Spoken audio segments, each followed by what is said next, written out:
हर हर महादेव। स्वागत है आप सभी का आपके अपने चैनल DL41 ब्लॉगर पे।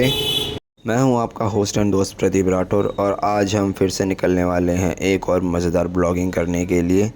आज का ब्लॉगिंग भी काफ़ी इंटरेस्टिंग है। आज हम जाने वाले हैं पानीपत। आज की ब्लॉगिंग हम करने वाले हैं रॉयल एनफील्ड की हिमालयन बाइक से, क्योंकि वहाँ के रोड थोड़े से कच्चे हैं तो वहाँ पे ऑफ रोडिंग है थोड़ी सी, तो उसके लिए हमें एक पावरफुल दमदार बाइक चाहिए।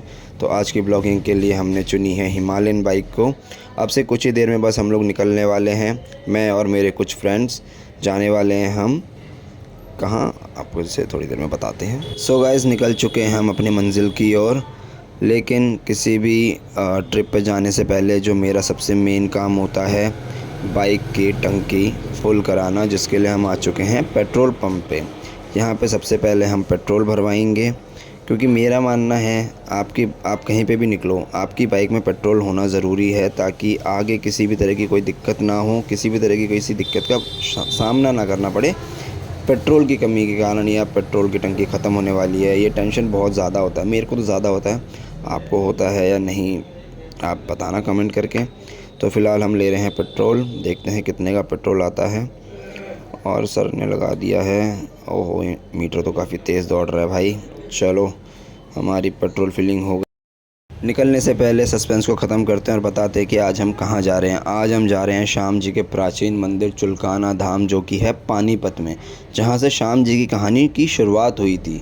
जी हाँ, सुन के इंटरेस्टिंग लगा ना, श्याम जी की कहानी जहाँ से शुरुआत हुई थी। तो वीडियो में बने रहिए एंड तक। आज आपको बहुत सारे फैक्ट्स पता चलेंगे श्याम जी की कहानी के बारे में, कि आखिर श्याम जी ने अवतार कैसे लिया, उनकी उत्पत्ति कैसे हुई, क्या क्या चीज़ें हैं। तो चलिए चलते हैं, वीडियो में बने रहिए। और ये हम निकल चुके हैं। चुलकाना पहुंचने से पहले आपको थोड़ा श्याम जी के बारे में बता देते हैं कि उनकी उत्पत्ति कैसी हुई, वो कौन थे। काफ़ी लोग श्याम जी की स्टोरी के बारे में जानते भी होंगे, पर कुछ लोग होंगे जो शायद वीडियो को पहली बार देख रहे हैं, या उनको पहली बार पता चलेगा कि श्याम जी की उत्पत्ति कैसे हुई, वो कौन थे। लेकिन उससे पहले आपको थोड़ा सा रूट के बारे में भी गाइड कर देते हैं कि अगर आपको चुलकाना धाम जाना है तो आपको किस रूट से जाना सही रहेगा। हम तो जा रहे हैं नागलोई से, तो नागलोई से चुलकाना धाम ज़्यादा दूर नहीं है, कुछ 65-70 किलोमीटर ही है सिर्फ। तो जब आप कहीं से भी आ रहे होंगे दिल्ली NCR से, तो सबसे पहले आपको GT करनाल रोड पर आना होगा। GT करनाल रोड से जब आप पानीपत की तरफ चलेंगे, तो पानीपत से बस कुछ ही किलोमीटर पहले आपको एक कच्चा रास्ता उतरेगा चुलकाना के लिए। चुलकाना दरअसल एक गांव है, उस गांव में अंदर जाके पड़ता है चुलकाना धाम।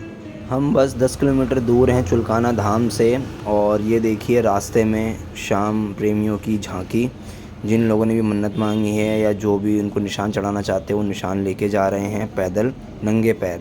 तो ये है श्याम जी की प्रति प्रेम आदर भाव। श्याम का नाम दरअसल एक वरदान है, जो कि घटोत्कच के पुत्र और महाबली भीम के पोते बर्बरीक जी को मिला था। इन्हें 3 बाण धारी नाम से भी पुकारा जाता है। 3 बाण के धारी कहलाने के पीछे भी एक कहानी है, जो कि कुछ इस तरह है। एक बार बर्बरीक जी ध्यान कर रहे थे शिव जी का। शिव जी उनकी तपस्या से प्रसन्न हुए और उनको दर्शन दिए और उनसे वर मांगने को कहा। वर के रूप में बर्बरीक जी ने कहा कि मैं निसहायों की सहायता करूं, मुझे ऐसा वर दीजिए। उस वर के रूप में शिव जी ने उन्हें 3 बाण दिए, जिसकी 3 अलग अलग महत्ता थी। पहले बाण की महत्ता ये थी कि पहला बाण वो जिन भी लोगों का ध्यान करके चलाएंगे, वह बाण उन सभी के शरीर पे एक चिन्ह बना देगा। दूसरे बाण की खासियत ये थी कि पहला बाण जितने लोगों के शरीर पे चिन्ह बनाएगा, दूसरा बाण उन सभी का वध कर देगा। तीसरा बाण सबसे ज़्यादा खतरनाक, जो पूरी सृष्टि का विनाश कर सकता था। ऐसे 3 बाण उन्हें वरदान में मिले थे, इसीलिए उन्हें 3 बाण धारी भी कहा जाता है। और दोस्तों, मैं जहाँ भी जाता हूँ वहाँ पे एक सरप्राइज़ मेरा वेट कर रहा होता है। हम पहुँच चुके हैं मेन गेट पे, जहाँ से एंट्री कर सकते हैं, लेकिन गेट अभी बंद है। अभी बज रहे हैं रात के 1 और ये गेट खुलेगा सुबह के 4 बजे। तो तब तक के लिए हमें यहीं वेट करना पड़ेगा। चलिए तब तक यहीं इंतज़ार करते हैं, जैसे कि बाकी लोग कर रहे हैं यहाँ पे इंतज़ार, और कीर्तन का मज़ा लेते हैं जैसे कि यहाँ पे हो रहा है। जूम को करो, जूम की जरूरत नहीं।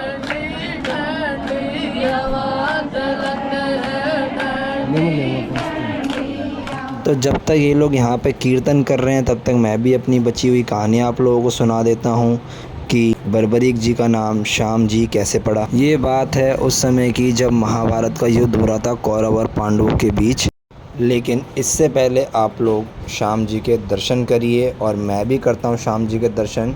और ये देखिए श्याम जी, यहाँ पे श्याम जी आपको श्यामा रूप में मिलेंगे। मेरे दर्शन तो बहुत अच्छे से हुए हैं, उम्मीद करता हूँ कि आप लोगों ने भी बहुत अच्छे से दर्शन किया होगा। तो चलिए अब सुनाते हैं आपको आगे की कहानी। उस समय श्री कृष्ण जानते थे कि एक समय ऐसा आएगा जब बर्बरीक भी इस युद्ध में भाग लेंगे, और अगर ऐसा होता, बर्बरीक जी अगर युद्ध में भाग लेते तो पांडवों और कौरवों के बीच का युद्ध कभी समाप्त ही नहीं होता, क्योंकि वे अच्छे से जानते थे कि बर्बरीक उसकी ओर से लड़ेगा जो पक्ष हार रहा होगा, और जिस ओर से वो लड़ते वो पक्ष कभी ना हारता। कृष्ण जी अच्छे से जानते थे कि बर्बरीक उन्हें गुरु मानता है, इसीलिए युद्ध के दौरान एक दिन वो बर्बरीक की परीक्षा लेने पहुंच गए और उनसे कहा कि मुझे अपना सामर्थ्य दिखाओ। ये एक पेड़ है, इस पेड़ के सभी सूखे पत्तों को तुम्हें एक ही बाण से भेदना है। यह सुनकर बर्बरीक जी ने अपना एक बाण निकाला और सभी सूखे पत्तों का ध्यान करके अपना बाण चला दिया। बाण सभी सूखे पत्तों को भेदता हुआ जा ही रहा था कि तभी बाण कृष्ण जी के पाँव के पास जाके रुक गया, क्योंकि कृष्ण जी ने एक सूखा पत्ता अपने पाँव के नीचे दबा लिया था। तभी बर्बरीक जी ने कृष्ण जी से विनती करी कि प्रभु आप अपना पाँव हटा लीजिए, नहीं तो ये तीर आपके पाँव को भेदता हुआ उस पत्ते को भेद देगा।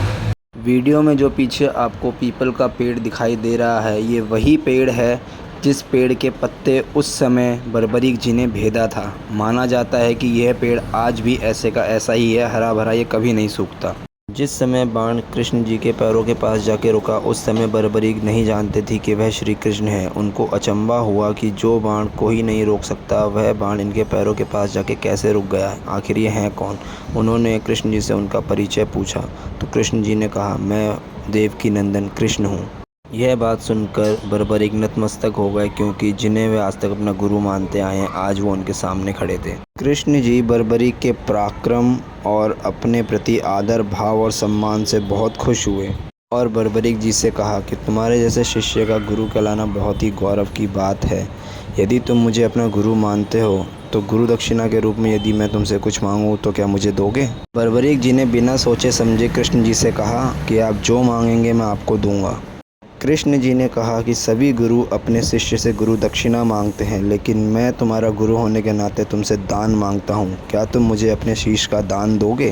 बर्बरीक जी ने उसी वक्त अपना शीश काटकर श्री कृष्ण जी के हाथ में थमा दिया। बर्बरीक के इतने बड़े त्याग से श्री कृष्ण जी की आंखें भर आई, क्योंकि बर्बरीक उनका भी पोता ही था। इस त्याग के बदले श्री कृष्ण जी ने उन्हें वरदान दिया, जब तक ये युद्ध चलेगा तब तक तुम्हारा सर सजीव रहेगा और तुम अपनी आंखों से सारा युद्ध देखोगे। दूसरा वरदान दिया, आगे चलकर तुम्हें मेरे श्याम नाम से पूजा जाएगा और कलयुग जब अपने चरम सीमा पर होगा तब तुम्हारा नाम सबसे ज़्यादा प्रचलन में होगा। तीसरा वरदान दिया, कलयुग में जो भी तुम्हारे चौखट पे आके माथा टेकेगा उसकी सारी इच्छाएं, सारी मनोकामनाएं पूरी होंगी। और यदि मैंने किसी के भाग्य में दुख लिख दिया है, तुम्हारे चौखट पे माथा टेकने से उसके भाग्य में लिखा दुख भी सुख में बदल जाएगा। यह 3 वरदान देने के बाद कृष्ण ने बर्बरीक के सर को राजस्थान में सीकर जिले के खाटू गांव के पर्वत पर स्थापित कर दिया, जिसे आज हम खाटू श्याम धाम के नाम से जानते हैं। ये है पूरी कहानी जहां से खाटू श्याम का नाम शुरू हुआ। क्या इससे पहले आपको चुलकाना धाम के बारे में ये बात पता थी? क्या आपको पता था कि चुलकाना धाम भी कोई धाम है जहाँ पे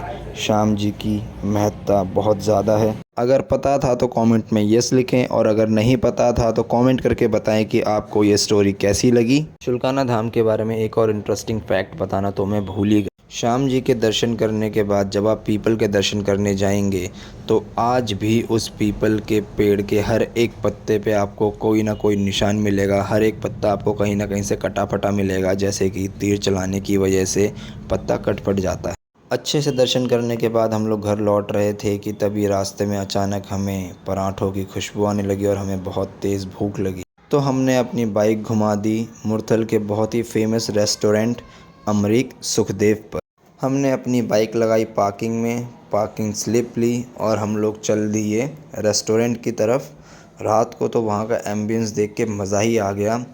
नाइट आउट करने की अगर कोई अच्छी जगह चाहिए हो तो ये उनमें से एक बहुत ही अच्छी जगह है नाइट आउट करने की। एंट्रेंस पे ये लाइटिंग बहुत ही कमाल लग रही थी और हम लोग फिर अंदर गए। अंदर जाके हमने कुछ 4-5 तरह के पराठे ऑर्डर करे। आराम से हमने रज के खाया, थोड़ी देर रेस्ट किया। रेस्ट करने के बाद फिर हम लोग निकल पड़े अपने घर की ओर। और रास्ते में फिर हमने रुक के कुछ मस्ती भी की, जैसा कि आप देख सकते हैं।